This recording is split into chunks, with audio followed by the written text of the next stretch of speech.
একজন স্বামী একজন স্ত্রীর একে অপরের যৌনাঙ্গকে তার মুখ দ্বারা স্পর্শ করতে পারে কি পারে না, তিনটে মত আছে।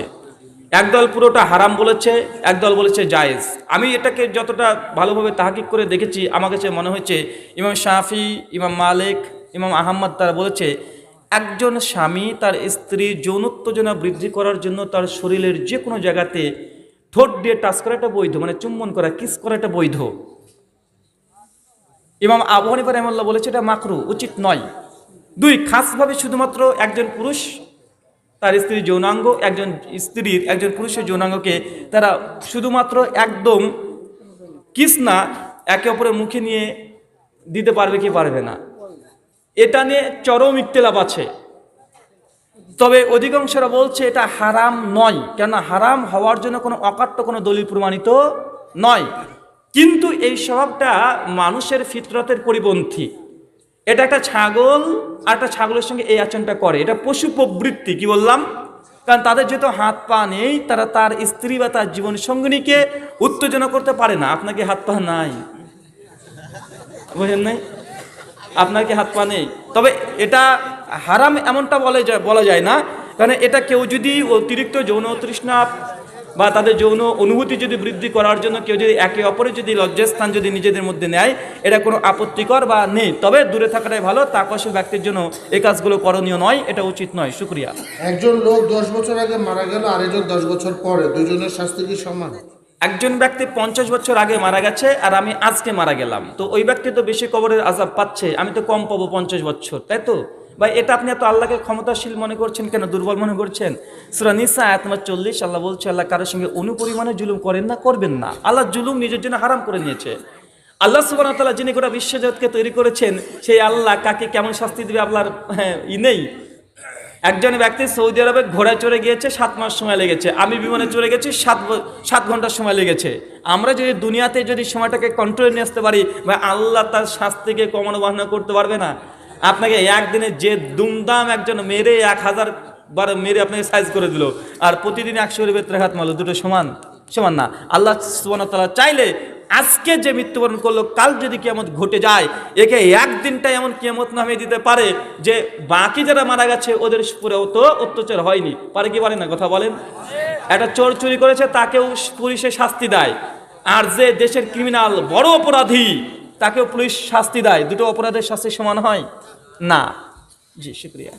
ফরজ সালাতের পর সম্মিলিত মোনাজাতের হুকুম। ফরজ নামাজের পরে সম্মিলিত মোনাজাত করা যাবে কি যাবে না? কিছু কিছু মানুষ বলে যে নতুন নতুন হুজুর এসেছে, এরা দুয়ায় তুলে দিল গো, দুয়াই করে না, আছে না? আরে এদের মসজিদে নামাজ পড়ো না কেন, এত দুয়াই করে না। কেই মসজিদে নামাজ পড়লাম, দুয়া করে না, মানে খুব দুঃখ পায়, আছে না ভাই? ভাই আমরা কেউ দোয়া তুলি নাই, দুয়ার কিছু পদ্ধতিকে তুলেছি। কি বললাম? আমরা দোয়া তুলি নাই, দোয়া করার কি তুলেছি? পদ্ধতি তুলেছি। ফরজ নামাজের পরে নবী দোয়া করেছেন, 35 থেকে 36টা দোয়া প্রমাণিত আছে, তাই আমরা সকলে দোয়া করি। তবে দোয়ার যে পদ্ধতি, ইমাম সাহেব হাত তুলবে, মুক্তাদি হাত তুলবে, ইমাম সাহেব দোয়া পড়বে, মুক্তাদি পেছনে আমিন আমিন করে চিৎকার মারবে, এই পদ্ধতিটা কোরআন সুন্নাহ দ্বারা প্রমাণিত নয়। অনেক মানুষ মনে করে দোয়া মানে হাত তোলা। কি বললাম? মানুষ মনে করে, আর এটা মনে হয় যে মানুষের মাথায় একটা করোনা ভাইরাস কিভাবে ঢুকে গেছে, কোভিড-19 ঢুকে গেছে। কি দোয়া মানেই হাত তুলবে, হাত না তুলে দোয়া হয়?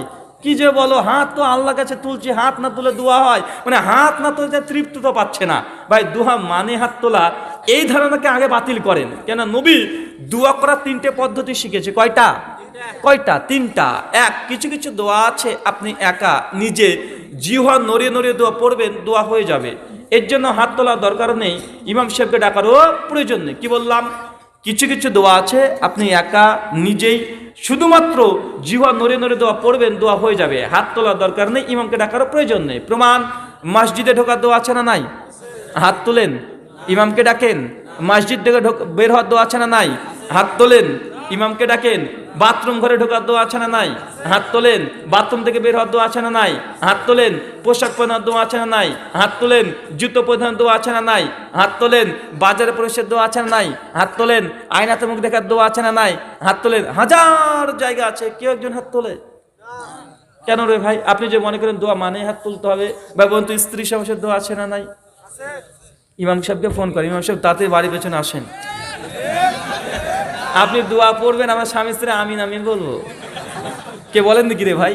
কেন? যে হুজুর দোয়া নিয়ে মারামারি পাড়ামারি করছে, প্রত্যেক দিন রাত্রেবেলায় ডাকবেন, আসেন হাত তুলে দোয়া করবো, হাত না তুলে দোয়া হয় না, প্রতিদিন রাত্রেবেলায় ডাকবেন, আসেন। আপনি শুধু হাত তুলবেন, দোয়া করবেন, আমরা আমিন আমিন বলবো। ভাই তার মানে বুঝতে হবে কিছু কিছু দোয়া আছে মুখ দ্বারা বললে হয়ে যায়, হাত তোলা দরকার নেই।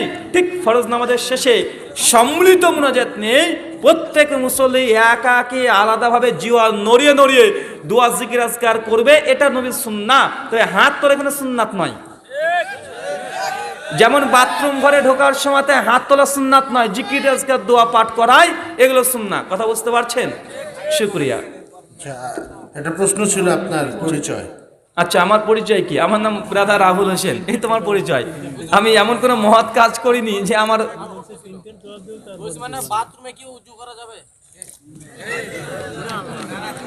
বাথরুমে কি ওযু করা যাবে? জি, বাথরুম যদি পরিষ্কার পরিচ্ছন্ন থাকে, যেখানে নোংরা গন্ধ এগুলো না থাকে, অ্যাটাচ খুব পরিষ্কার পরিচ্ছন্ন থাকে, শেষ করি রে ভাই, আগেই করে দিলে। পরিষ্কার পরিচ্ছন্ন যদি থাকে, সেই সময়তে বাথরুমে ঢোকার সময় কি নিয়াতে ঢুকছেন? গোসল করতে না বাথরুম করতে, মানে টয়লেট করতে? যে টয়লেটের উদ্দেশ্যে ঢোকেন, ঢোকার পূর্বে আপনাকে টয়লেটে দোয়া পরে ঢুকে পড়বেন। আর যদি অজু করতে ঢোকেন, সেক্ষেত্রে আপনি প্রথমেই অজুর নিয়াত করে আপনি ঢুকে পড়লেন, তারপরে অনুচ্চ স্বরে আপনি শুধুমাত্র বিসমিল্লাহ বলবেন। কি বললাম? অনুচ্চ স্বরে। কেননা একাধিক হাদিস তাবেদের কল প্রমাণিত হচ্ছে বাথরুমের মধ্যে জিকির আজকার করা নিষিদ্ধ, আল্লাহ সুবহানাহু নাম নেওয়া এটা নিষিদ্ধ বাথরুমের মধ্যে। তাই আপনি যখন বাথরুমে ঢুকেছেন, শুধুমাত্র অন্তর থেকে আপনি নিয়াতটা করে নেবেন, আর আপনি জিওয়া না নড়িয়ে অনুচ্চ স্বরে আপনি বিসমিল্লাহ বলে তারপরে অজু করবেন। যদি পরিষ্কার পরিচ্ছন্ন থাকে, রুচিশীল যদি বাথরুম হয়, এখন অনেক বাথরুম আছে আপনার বেডরুমের চাইতেও ভালো, আছে না নাই?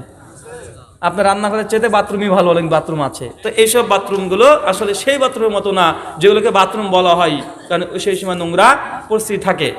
জি, একটা প্রশ্ন, শেষ প্রশ্ন আমার সম্পর্কে জানতে চেয়েছেন।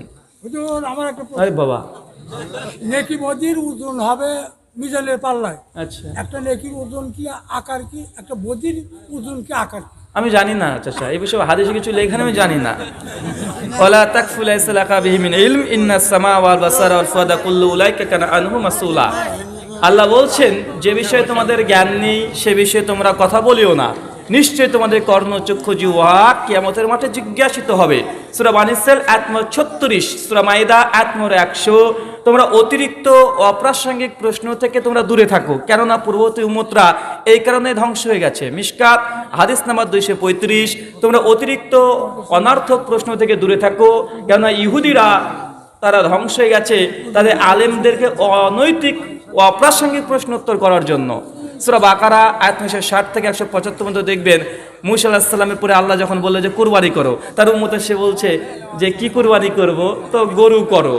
আবার এসে বলছে কি গরু, কালা না সাদা? তো সাদা করো। তো কেমন ধরনের করব, মোটা তাজা না শুকনা? তো মোটা তাজা করো। অনেক বড় করবো না ছোট করবো? প্রশ্নের পর প্রশ্ন, প্রশ্নের পর প্রশ্ন। আল্লাহ তখন এগুলোকে নিষেধ করছে, এটা অপ্রাসঙ্গিক প্রশ্ন, যেগুলো আপনার কোনো উপকার দেবে না, সেই প্রশ্ন থেকে দূরে থাকতে হবে। আর যে বিষয়ে ইলম নেই সে বিষয়ে কথা বলা যাবে না। সূরা বানী ইসরাঈল আয়াত নম্বর 36।